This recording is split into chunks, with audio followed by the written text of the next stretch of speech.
Welcome to Unmasked. The mood has been set. My desk is a mess. Um, it's just like my brain. I'm doing this in the morning, and I don't ever do this in the morning because I usually am editing or working, but after my full day of teaching, I don't want to hear my voice anymore. So just like I'm gonna do this before my day starts. Otherwise, I don't want to do this at all. So today we're talking about aging in the industry. It's been a wild ride over here. And I've been doing this for almost 18 years, photographing within like weddings and engagements and just commercial stuff. And right now, I'm teaching a professional practices course.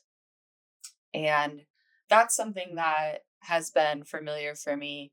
I'm teaching whole new courses that I only had 2 weeks to prepare for. So, like, I've taught things similarly at institutions. Like, I'm teaching a whole new video course and a whole new design course that involves a lot of Photoshop. And I've taught those things individually in different courses, but never full courses.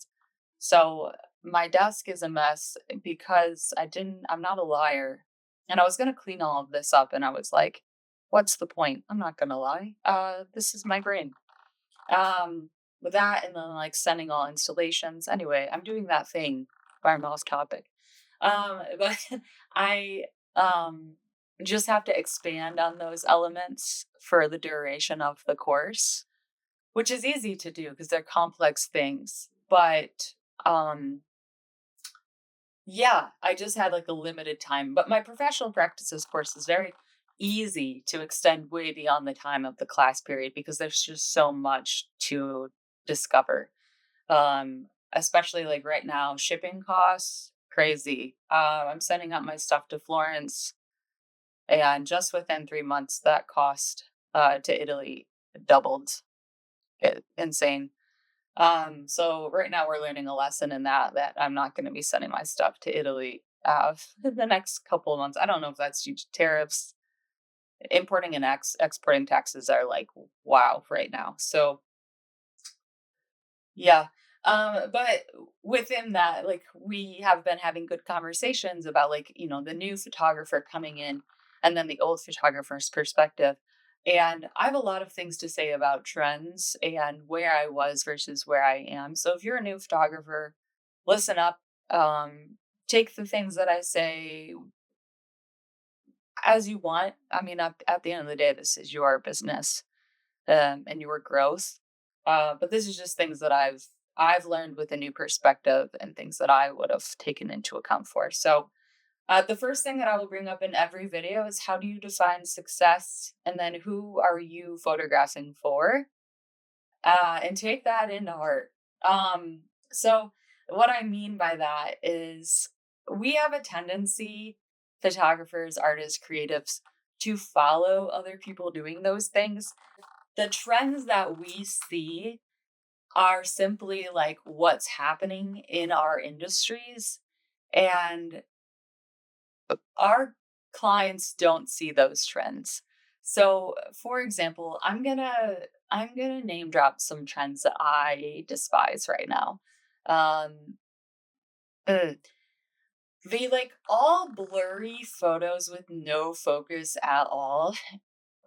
As a photographer and as a client, I just had photographs done. Um If that is my sneak peek, I'm gonna be pissed, to be honest. Unless I like requested those style of photos only, and maybe that's because I want like these blurry photos on my wall for some reason. Um, I don't want that. And I don't know what clients do with those photographs either, other than like maybe a post on social media. Beyond that, I'm not sure what they're gonna do with those. I can see when it's like blurry because you followed the couple or the person and like their hand is in focus, but everything else is blurry. I see that intentionality. Like you've slowed down the shutter speed on purpose. There is a point of focus. It looks intentional. But when things are just jarringly out of focus, no. I just And I'm just going to take a minute here and talk about these are actually my shots. in comparison to this one, which is out of focus. So I just appreciate them being in focus. And then the adding digital noise just to add it. Digital noise is not the same as film, and film, I would say just shoot film. It looks beautiful, but don't selectively add digital noise. It takes away your quality. You can't blow it up. It does not look good printed. I will tell you that. People don't think about prints anymore. They think about digital representation. Um, so with that, my question is, are you photographing and producing work for photographers for your Instagram feed, or are you producing work for your clients in mind? And that's a big question. And that's also like, how do you define success? Goes back to that. Are you photographing for followers, for photographer followers and likes and like the numbers? Or are you following and getting followers for a salary? I used to care a lot about followers. My Instagram blew up in 2014. I got published in some stuff. It went up to like 20,000 people. Um, that mattered a lot to me. And then Instagram shifted their algorithm. They started clearing out bots. That number started going down. And I remember panicking about that. Um, but then, like, the people who had much, much more of a following than I did, I noticed that they actually weren't busy at all. Like, they didn't get that much booking. They didn't have that big of a clientele. They just had the numbers and the following. And I was like, oh, that's really interesting. Like, I need to reassess what I define success and like I just want to pay my bills. And that's when I started to take a step back and realize like my goals were more for survival and wanting to be booked. And I was booked like every day of the year. I was photographing too much. And they didn't have any work at all. They were just like making styled shoots. And I don't know if that was their goal or not, but like to each their own if that was. But they were posting for photographers to follow them, and like inspirational stuff and not necessarily for their profit.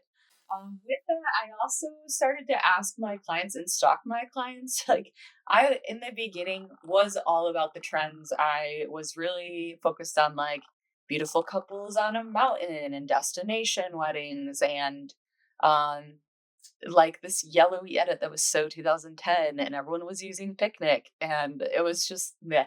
Everything's dated. But then I started following them and seeing like exactly what they were posting, what they were liking, what they were favoriting, and I noticed a lot of them would always choose the color balance stuff, and I was like, that's also really interesting.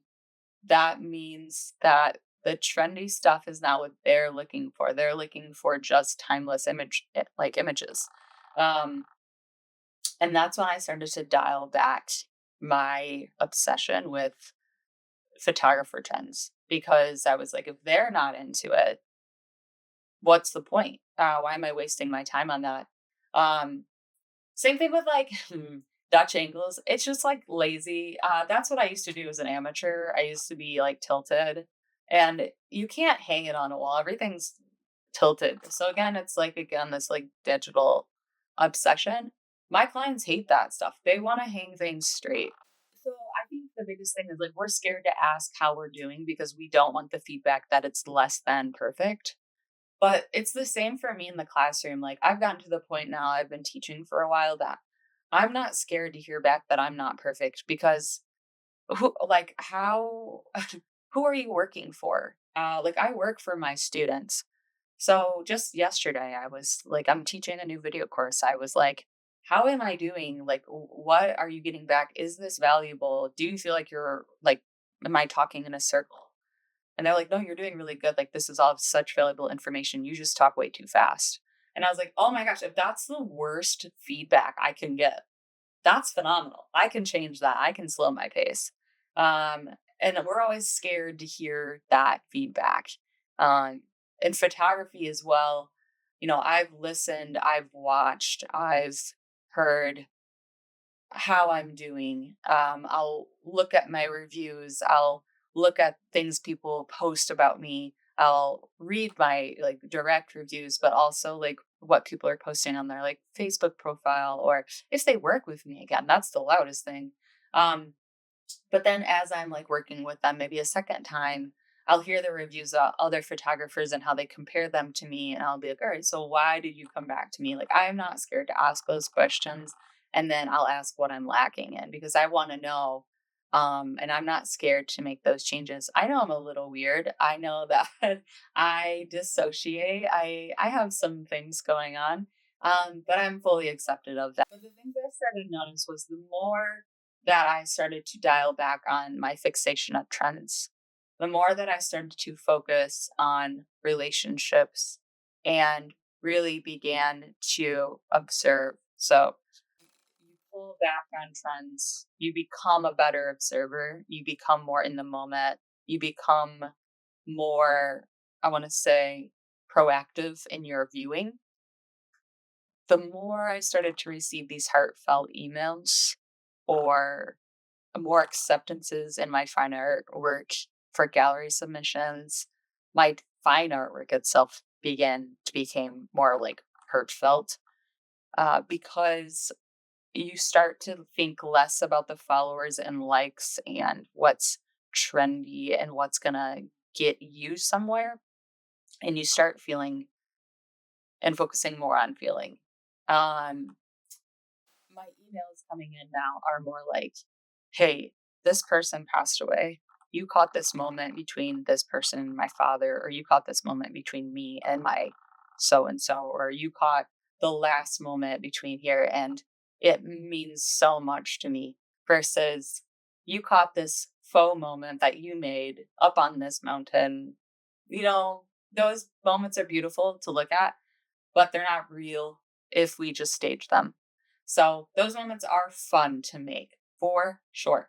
I just got my vow renewal on a mountain, but we did have heartfelt moments. I tasked Aaron to document my spouse and I reading vows, dancing, popping champagne. I didn't really want anything posed, and I told Aaron that I was like, "We're just gonna do stuff, and I want you to document it. I just want to have fun." I had no intention of smiling at the camera. I just wanted to be, and we love hiking, and I just wanted that feeling. So photographing to me is more of a feeling. Videography for me is more of capturing moments that we can't record in a 2D flattened image. It's like moments we can't see behind our back or, like things that a camera can't capture with just photography. There's a time and place for both of those things. So for my advice for younger photographers is question who you're working for and what's your end goal. Do you want to be hired um, for a profit? Do you want to make a living or do you want to have more numbers? Because trends will get you numbers for sure. Um, Photographing for moments and memory are going to get you clients. And then um, what's your end goal? I think for me, stepping back and really capturing feeling has made my fine artwork even better with the topic of grief.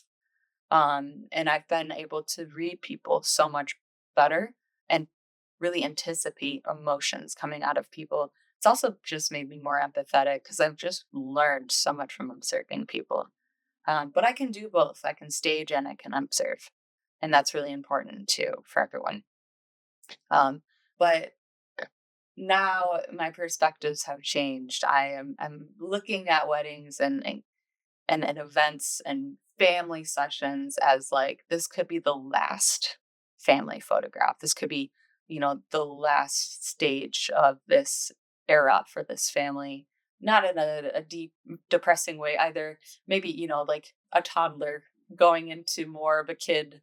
Like that's also very precious too in a very positive way. But those moments are very precious and fleeting and taking that perspective of documenting is much more beautiful than like the stage stuff that is staged and not real. um I think it's a beautiful thing to get a mixture. and all of that because the stage stuff is nice too. But not the things that we're going to reflect on as time passes. So play around with edits for sure. I always offer my couples two different things. If you like, playing around with the trends, my last two sessions, they requested some of the trendy stuff. And I was like, okay, I'm not going to knock it. Like, I'm going to do it. Um, but I also got things that I think are adequate with quality and printing also. So I was like, we're going to do this with this shutter speed and I'll follow you. I'm going to do it intentionally. I'm going to have a point of focus. And then we're going to do it again on a faster shutter speed. And then you can choose which one you think is better and more viable in longevity. Because right now you might love this out of focus stuff, but in 10 years you might want something a little bit more perfected. So that's the talk for today. If you have any questions, feel free to leave them. I hope you have a beautiful weekend. That's all. Have a great day.